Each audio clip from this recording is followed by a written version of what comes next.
Hi, this is Elliot Fishman, and welcome to part 2 of Bloody Mess, Evaluation of Hematuria in the ER. And the first part, we spoke about some of the protocols, some of the principles, and also about renal tumors. So let's look beyond renal tumors. Pyelonephritis, very common. Usually imaging is not necessary, it's a clinical diagnosis, but at times it's not. Patients present with acute abdomen or abdominal pain or flank pain. No one's sure what's going on. We detect pyelonephritis. Patient has an FUO. We detect pyelonephritis.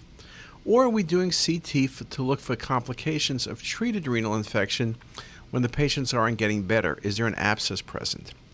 So usually, besides being in women, it's an E. coli infection. And the complications are more common in patients who are diabetic, elderly, or have a history of stone disease or GU abnormalities. Again, there are many presentations, and one would include microscopic hematuria. Things that we look for: changes in renal contour, attenuation. Even on non-contrast, the kidney can look edematous and swollen.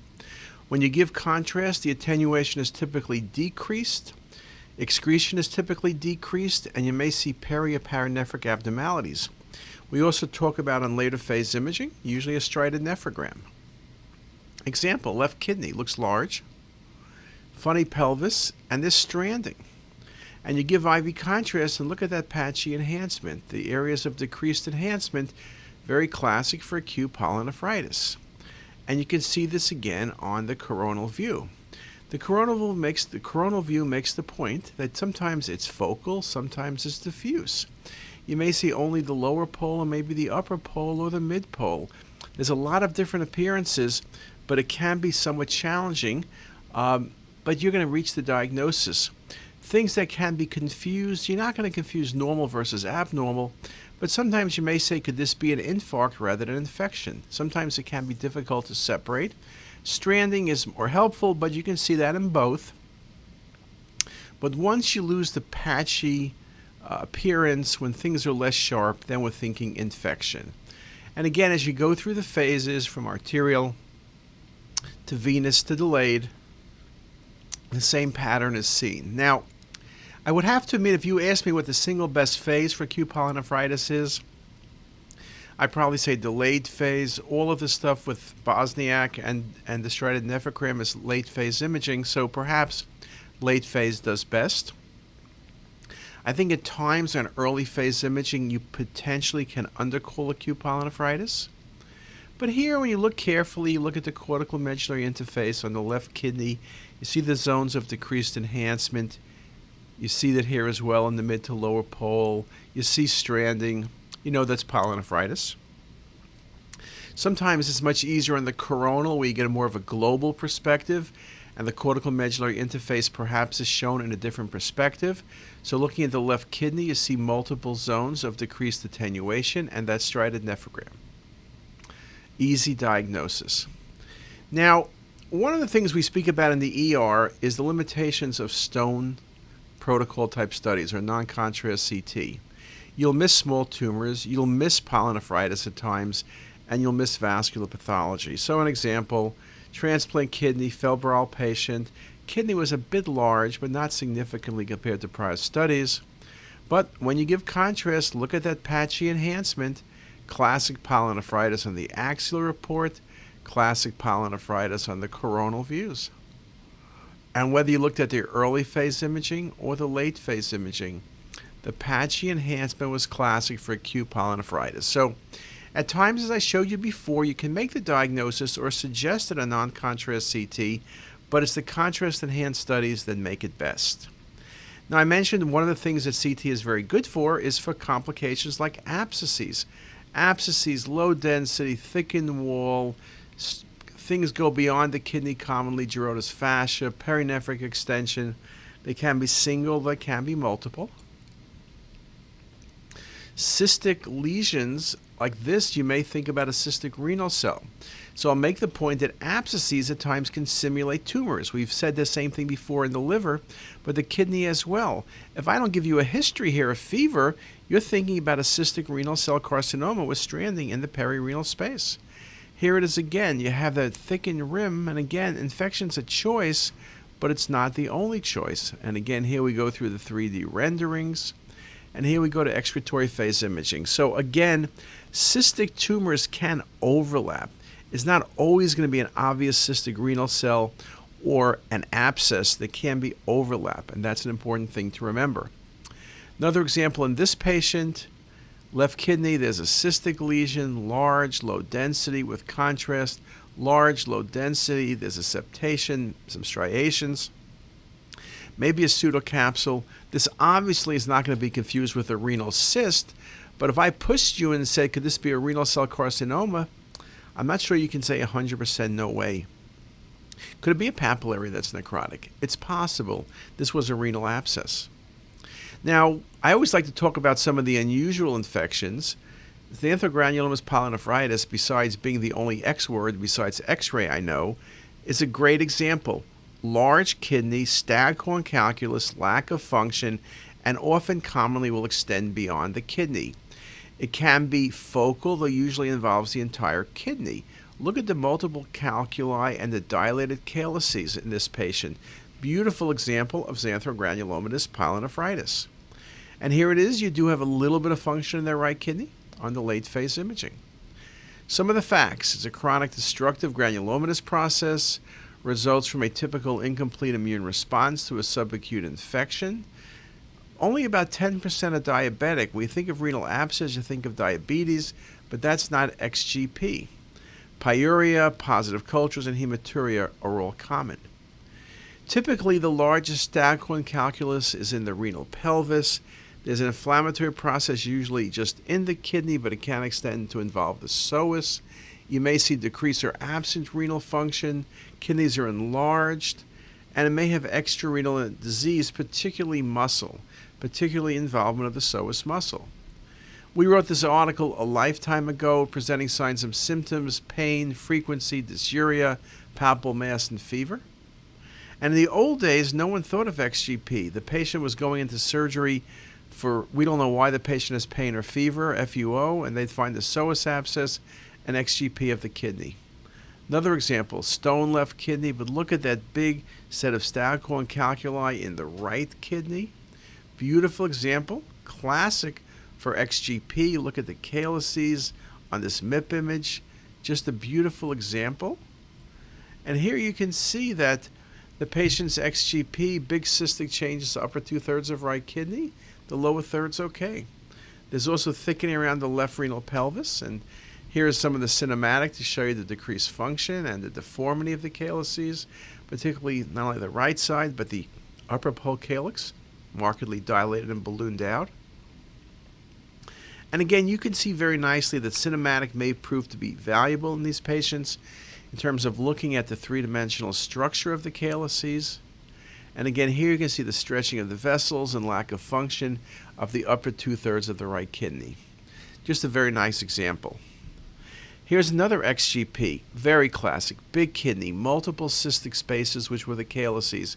And look at the right paraspinal muscle.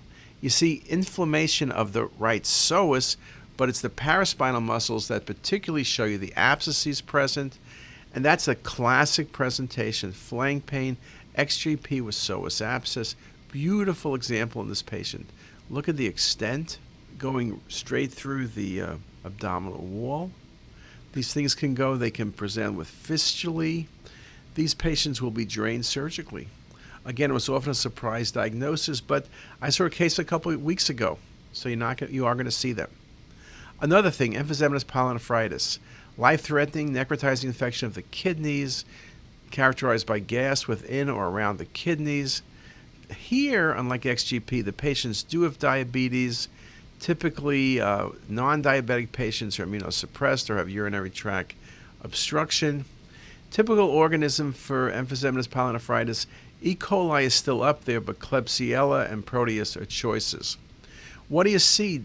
It varies from a little bit of air in the pelvis and calyces to some air in the cortex to massive destruction. And this happens very, very quickly. Look at this example. There's some function to the left kidney, but most of the left kidney is gone and is necrotic. Here are some more images more inferior. Look at the right kidney, look at the left. Look at the extent of that involvement. Now, I mentioned a few moments ago that some things are easy to miss, and I mentioned vascular processes. Patient with hematuria, I don't see anything in the right kidney or the left kidney for that matter. Here's the coronal view. But what's going on in the arterial view? There's a large vascular process by the right renal hilum. There's arterial to venous shunting. There's a large right AV malformation. That's the cause of hematuria. This patient was getting scoped and they were biopsying it and it was just bleeding. Fortunately, someone got a CT and they knew the answer. And these renal pathologies are so easy to miss. Here's a great example of that same patient. The coronal, I guess you should say it's full in the lower third of the kidney, but there it is. Very, very simple to make that diagnosis. Article by Carafello. Renal AVMs are rare, but may be acquired or congenital. I've seen a few acquired in patients who've had ablation. That's one of the possibilities. And again, it's a lesion to think about because hematuria is the major and most common symptom. So it is one of the causes of hematuria. You can see that. Look at this example. When you look at the non-contrast, you got to say the renal veins look big. What's going on there? And then when you look at the delayed, look at the size of the renal veins. And what's that in the renal pelvis? Okay. Is that more vascular? Is it parapelvic cyst? Is it a tumor? And again, here it is, the excretory phase. What is going on there? Those just parapelvic cysts or something more? Well, when you give IV contrast and you get the early imaging, look at the size of right and left renal veins, look at the pelvis, look at the calyces, look at the flash filling into the IVC. Beautiful 3D images showing you this process with the vascular changes, the large venous structures, and the AV shunting from the patient's vascular structures. Now again, it's easy to miss that without IV contrast material, and we're able to see it. Now when I speak about inflammatory disease and vascular disease, I got to speak about infarcts. Trauma is a possibility. Embolism is very common. Catheters, sickle cell, acute renal vein thrombosis, though that's rare. Vasculitis. When we talk about renal infarcts, it can be global or can be segmental. Segmental is more common. I gave a talk recently showing segmental infarcts in patients post-TAVRs, so procedures are commonly associated. You can see both acute and chronic renal infarcts present, and symptoms range anywhere from flank pain to FEO to hematuria. As I mentioned, focal versus global involvement. Symptoms are usually acute presentation. Chronic renal infarct may be seen with small kidneys. So here's an example. Look at the patient's right kidney. You see the decreased enhancement? And if you look a little bit more carefully, you see the patient's right renal artery has a thrombus in it. This patient, I think, had endocarditis, and they were flipping emboli. They flip one to the renal artery. Fortunately for the patient, they had two right renal arteries, and so saved a lot of the kidney. But you can see wedge-shaped, sharply marginated, and now you see the clot or filling defect in the patient's right renal artery. Just a beautiful example. Okay, right there. Renal infarct, left kidney, another patient, wedge-shaped, poorly defined, stranding around the kidney, classic renal infarct. Again, you could think, how can I say that's not pyelonephritis? I guess it can be tricky because pyelo can be segmental, but usually is not so discrete, but it can be. Again, history can be helpful, but it can be somewhat of a challenge. Here's the MIP imaging very nicely showing you the infarct. Here's another patient. Chest CT first. Look at this. Patient has a clot in the patient's left atrium, and the patient has anomalous origin of the right coronary artery in a malignant configuration. You scan into the abdomen. Look at the patient's kidney.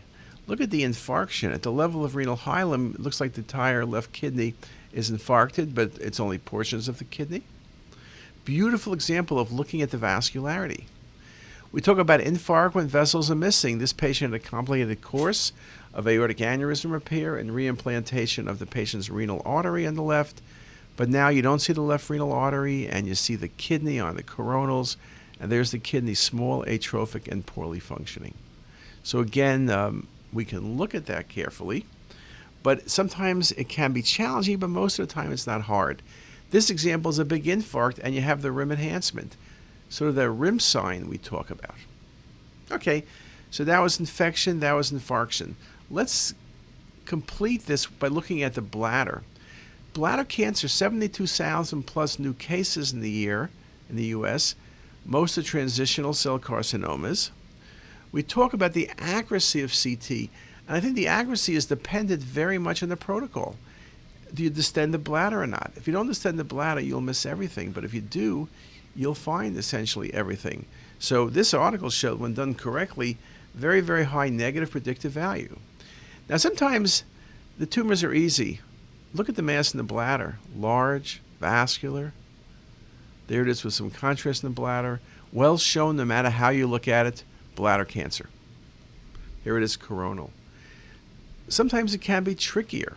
One of the things we wrote about is the fact that we pick up a lot of incidental bladder cancers because we're looking on our fast injections for very small vascular blushes in the bladder. And so look at this lesion at about 7 o'clock. It's a subtle blush. That was a transitional cell. There it is.